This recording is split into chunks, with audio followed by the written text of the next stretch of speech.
million investment testing cutting-edge projects to improve the employment prospects of our most disadvantaged 14 to 24-year-olds. So far, the fund, I believe, is working well. 6,000 young people are being helped, and recent statistics show 1,800 positive outcomes which are being measured for future expansion, each an improvement such as better school attendance, improved skills, qualifications, or even a move into work.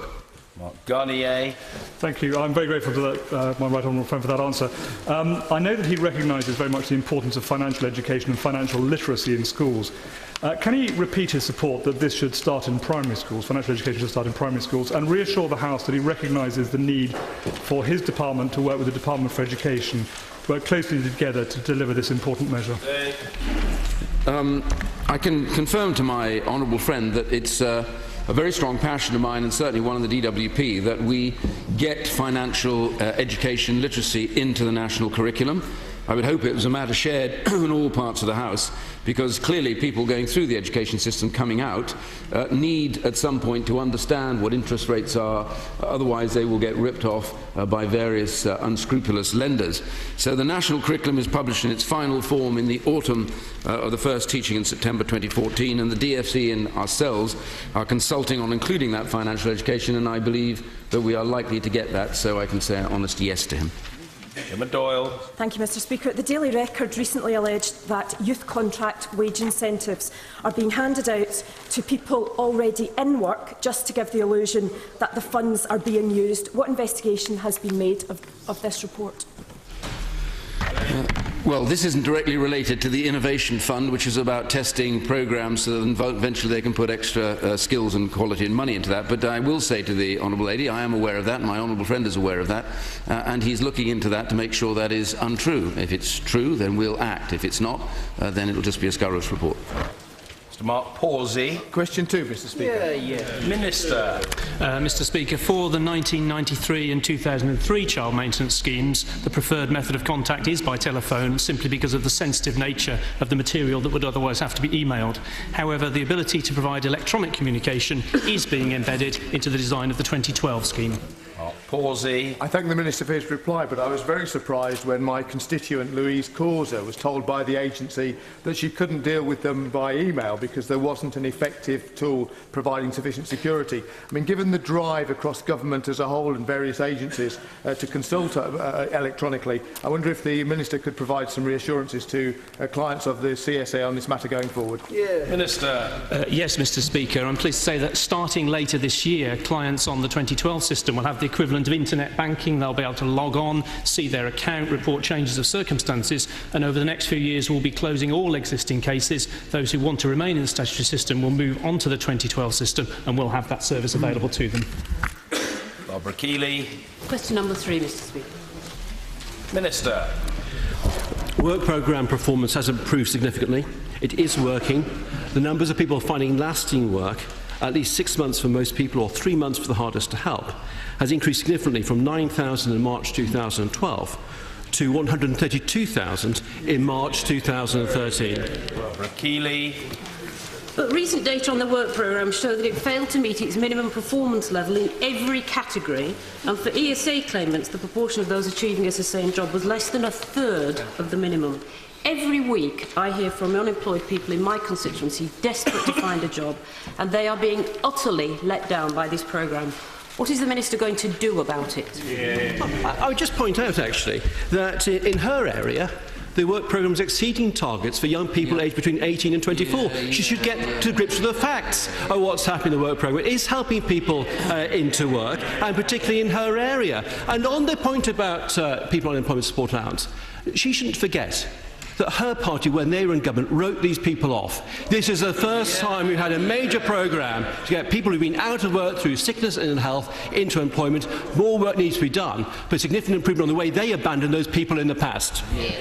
Nigel Mills. Mr. Speaker, would the Minister join me in welcoming the improvement in performance of the work programme providers that cover my seat of Amber Valley? But notwithstanding that, there's clearly some areas of concern. Will the department now use the market shift mechanism to make sure that those that aren't succeeding will have more encouragement to improve in future? Look, my old friend's right. Whilst performance has improved significantly, more progress is needed. What we were going to do is reward the best providers by shifting more referrals to them. That will start on the 1st of August, and there'll be at least 14 market share shifts taking place at that time to encourage good performers and to send a message to those who are performing badly. Dayman Beg. Thank you, Mr. Speaker. The Minister must be disappointed with the figures with regard to employment and support allowance. And rather than these people being left by the last government, there was a programme called Pathways to Work, where the figures were far better than they have been in the 2 years of the work programme. Will the Minister please look at what is happening with regard to this cohort with a sense of urgency, because these people are being let down? Well, I disagree with the Honourable Lady's presumption that they've been let down, but I would say this. I've made sure that for each provider there is an action plan in place to tackle this group, and we have set up a best practice group to share what's working well and to ensure that each provider gives the very best service possible to this important group of people. George Hollingberry. Well, Mr. Speaker, a couple of weeks ago I met with George Gallop of A4E, who runs the work programme in Southampton, and he introduced me to 2 young people who'd had their lives utterly transformed by the programme they were in. It really was truly inspirational. Does the Minister agree with me that we should be celebrating such successes and spreading these techniques employed by Mr Galloway more widely around the country? Minister. My old friend is absolutely right. That actually one important thing we can all do is visit work programme providers to understand what they're doing. I've done that since I took over this job in September. It's very clear that people's lives are being transformed as a consequence of this programme. People who perhaps would have been out of work for years are getting into employment as a consequence of this programme. We need to learn from what is successful and spread best practice across the country. Iain McTaggart. Thank you, Mr. Speaker. What does the Minister plan to do with people who come out the other end of the work programme? I've had a letter from my local Job Centre Plus which points out that their intensive regime will reduce the number of people on benefits, not increase the number of people on work. Will he assure the House that activities taken following up people who have been left without work on the work programme will not include bullying them off benefits, but actually include getting them into work? Well, I'd just say this to the Honourable Lady. It was her party in government who put targets in place for sanctioning job seekers, targets that this government scrapped. But when it comes to tackling people who are coming off the work programme, there's a range of measures in place to support them, to get them closer to employment, but also what we're asking people to do is come into the job centre on a daily basis so they can get one-to-one support, and I think we'll find that's very effective. Mr Philip Hollowbone. A4E tells me that 38% of its work programme clients in the East Midlands are aged 18 to 24, and one of the biggest challenges they face are the difficulties with an inadequate or irregular transport service in rural areas, particularly to do with bad bus services. Is the Minister aware of that, and what work can he do with the Department of Transport to address it? Well, my other friend raised a question, I think, which applies across a number of areas. And what we have seen is very good working between work programme providers, Job Centre Plus, employers and transport companies to improve those links and to ensure that we can give as many people as possible the opportunity of getting transport to a job which enables them to look after themselves and their families. Damian Hines. Speaker number 4. Secretary of State. Mr. Speaker, social investment is about a new approach to tackling our most entrenched social problems, enabling investors to have a positive impact on society and to make a return on that investment, which guarantees a longer investment in turn. With Sir Ronnie Cohen, after this government has started this, Ronald Cohen and others launching the Big Society Capital, which is the world's first institution of its kind establishing an early intervention foundation. And my department has set up 10 social impact bonds, taking the total in the country to 13 as we prove this concept. We are a world leader in this field now. Damian Hines. Thank you, Mr. Speaker. Will my right honourable friend seek to maximise the involvement of retail investors in this market? And does he agree that the new social investment tax relief has great potential to unlock new funding to fund valuable local projects and help turn lives around? I would certainly try and encourage just exactly the same people to invest in this. The idea eventually is that you have a proven project which delivers a return, a social return, and that encourages both trusts and also private sector to invest in that with local authorities to give guaranteed funding to organisations which otherwise would lose it. And we think the potential market in this is absolutely enormous, and the Americans and others have all said that they are grateful now for the leadership we've given to this, and the G8 was very keen on hearing from us. Sheila Gilmore?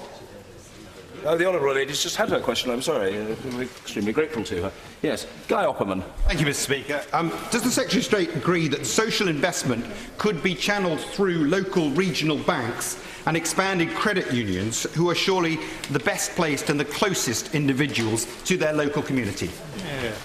Yes, all of those are options in this. Of course, we've put in an extra investment in credit unions, some £35 million, to try and increase their scope and to bring them back together again. But he's absolutely right about this. Certainly local is what this is all about. It's about giving projects in the local area with local authorities a chance for reasonable long-term investment to deliver real life-changing results. And it is interesting that at the G8, and that's the most important thing, many of those countries came to the conference and said that this is the way for them to go as well. It's an area we have led on in this country thanks to the coalition. Naomi Long. Question number 5, Mr. Speaker. Minister. As the Honourable Lady will be aware, state pensions in Northern Ireland are actually the responsibility of ministers in the Northern Ireland Executive. HMRC are responsible for national insurance matters, but I am advised by HMRC that the information she requests could only be obtained at disproportionate cost. Naomi Long. I thank the Minister for his answer, but some of the people who would have worked during that period before the education system in Northern Ireland changed the leaving age would actually be resident in other parts of the UK as well as in Northern Ireland. So could he undertake at least to raise this again with HMRC in order that they could reconsider their answer? Minister. I'm grateful, Mr. Speaker. The issue with HMRC is that the records that she's talking about, people who left school at 14 and 15 back in the 1940s and 50s, are essentially on pieces of cardboard in a cupboard somewhere. Gathering this information together would be at disproportionate cost. Sir Tony Baldry. But doesn't this question demonstrate the fact that the concept of national insurance has always been a bit of a con, in that it isn't actually and never has been an insurance scheme? Essentially, those who are in work at any time, out of their taxed income, are paying for the pensions of pensioners of that time, on the understanding that when they become of pensionable age, those in work will pay their pensions. So the whole phrase national insurance, ever since it was introduced, has been something a misleading phrase. The reply will be shorter than the treatise. My right honourable friend is correct that it is an intergenerational pension promise, though we do hold to the notion that we pay bigger pensions to those who've made longer years of contribution. So we do believe that there is an insurance element to the scheme. Mr. Graham Jones. Thank you, Mr. Speaker. Question number 6. Minister. In the long term, around 85% of people will get the full single-tier pension under the government's proposals. Graham Jones. Thank you. Does the Minister accept that as a result of these changes, less people overall will qualify for the state pension by 2020? And does he agree that this is particularly unfair to people who, being so close to retirement, will not have time to make up the years? Minister. Mr. Speaker, we've put in place special provision for the very people he refers to. So when we value their pension rights, as at 2016, we will do it under the current rules of 30 years and the old rules, and under 35, and we will use whichever of those two is the highest number. So the 2016 calculation will take whichever set of rules treats people most favourably, and they will then build upon that. Julian Brazier. Thank you, Mr. Speaker. Will my honourable friend accept that the new proposed arrangements will greatly reduce means testing in the long run and so restore incentives for people to save? My honourable friend is quite right. The danger with the current system is that people who save find that the government comes along and says, oh, you've saved some money, we'll take some money off you. Our intention is to encourage, not penalise saving, and paying a single, simple, decent pension just above the level of the basic means test will greatly enhance those incentives. Greg McClymont. Thank you, Mr. Speaker. The government's case for the new state pension is that it will increase the incentive to save in private pensions. But does the Minister agree with his honourable friend, the member for Warrington South and Treasury PPS, who told the House on June the 16th during the bill's second reading, and I quote, that one reason that people are not saving is massive distrust of the industry? I have many colleagues in the private sector who would almost cut their arms off than invest in the pensions market. What's the Minister going to do to encourage people to make those savings in private pensions?